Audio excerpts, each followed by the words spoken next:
Imagine standing in a dark apartment. No electricity, no running water, no stores, no government trucks coming to help. A man stands in front of you. Before the war, wore suits. He worked in finance. Now he's holding a gold necklace in his hand. Real gold. Heavy. Valuable in another world. He offers it to you. Not for food. Not for medicine. For cigarettes and a few disposable lighters. This actually happened. During the siege of a European city in the 1990s, people with gold starved while people with tools, skills, and basic supplies lived. And that single moment exposes a lie most people still believe.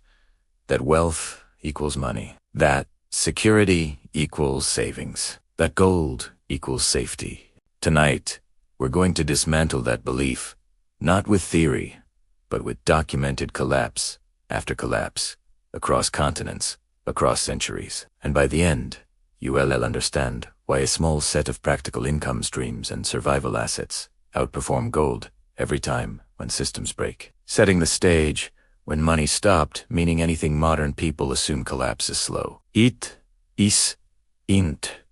But every documented monetary failure follows the same timeline. Confidence breaks. Currency devalues, prices detach from reality. Barter replaces money. Utility replaces symbolism in Bosnia. This transition took months, not years. At first, people still used money. Then prices doubled. Then tripled. Then multiplied by 50. A product that cost 1 unit outside the conflict zone costs 40 inside it. Eventually, money didn't disappear. It just stopped functioning. And that distinction matters, because collapse doesn't look like Mad Max at first. It looks like salaries paid late, empty shelves, black markets. People quietly trading outside the system. That's where the real economy begins. Origins: why one income ever worked for most of human history. People didn't rely on a single income. They grew food, repaired tools, bartered labor, maintained multiple skills. Income diversification wasn't a strategy. It was survival. The idea of one job supporting one life is a historical anomaly. Born during industrial expansion, stabilized by institutions, and sustained by debt. For a brief window in the 20th century, it worked.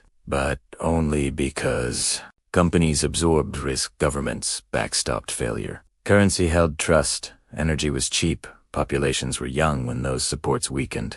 The model failed, but the advice didn't change. The rise, how risk moved silently beginning in the late 1970s. Something subtle happened. Risk migrate from institutions, gives individuals from corporations, gives households from systems, gives savings accounts. Pensions disappeared.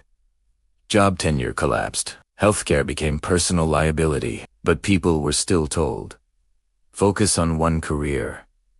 Specialize. Don't get distracted. The problem, specialization without redundancy, is fragility, and fragility doesn't reveal itself until stress arrives. The breaking point: when money dies first, every collapse exposes the same truth. Currency is a promise.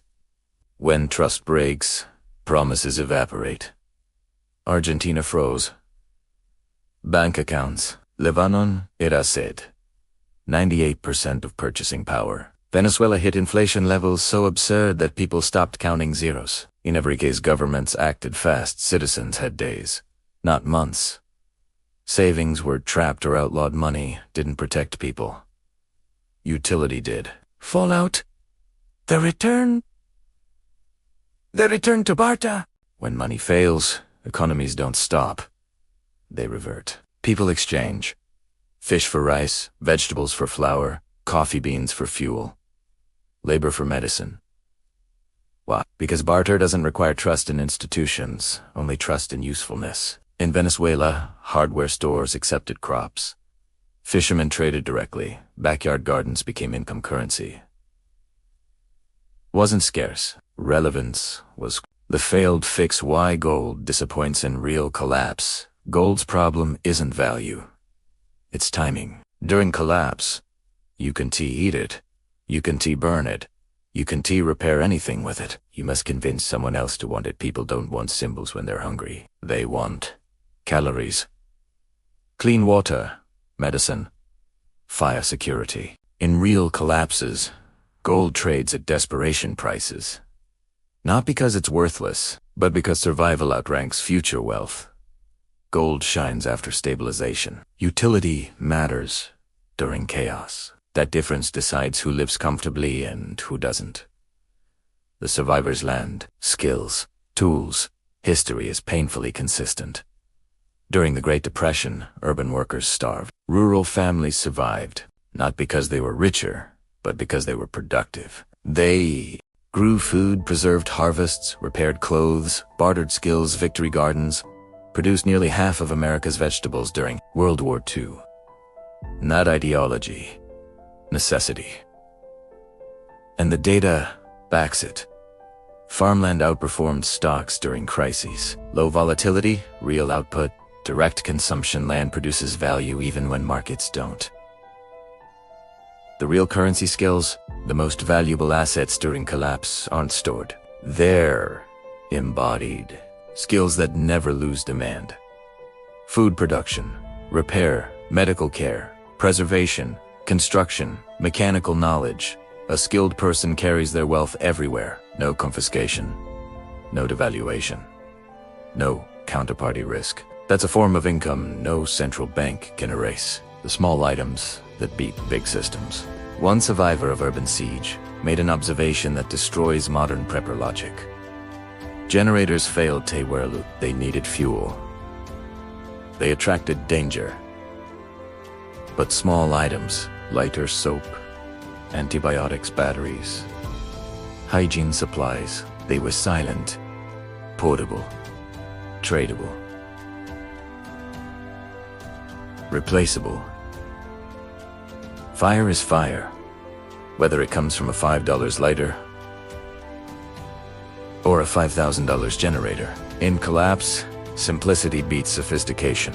The missing piece, community isolation, kills faster than poverty. Across hundreds of studies, strong social networks increase survival odds by 50%. That's not philosophy, that's statistics. In collapse, trust becomes infrastructure, reputation becomes currency, community becomes insurance. People survive together or not at all. Modern parallels, the pattern repeats right now. Debt is historic. Trust is thinning. Institutions are stressed. Currencies are systems are interconnected for the first time ever. Every global currency is fiat. No anchor, no redundancy. Collapse doesn't require apocalypse, just confidence, failure. The Amish hedge 5 real streams. Real resilience isn't one asset. It's a portfolio of utility. 1. Productive land, even small. 2. Practical skills. 3. Useful goods. 4. Community networks. 5. Some metals last, not first. That's not prepper fantasy. That's historical optimization. 3 takeaways. 1. Money fails faster than people expect to. Utility always outranks symbolism. 3. Skills and community outperform stored wealth. Final thought: when systems crack, the question isn't how much is it worth? It's what can it do? And if your wealth can't feed, heal, repair, or protect, it's just weight in your pocket. Call to action. If this changed how you think about security,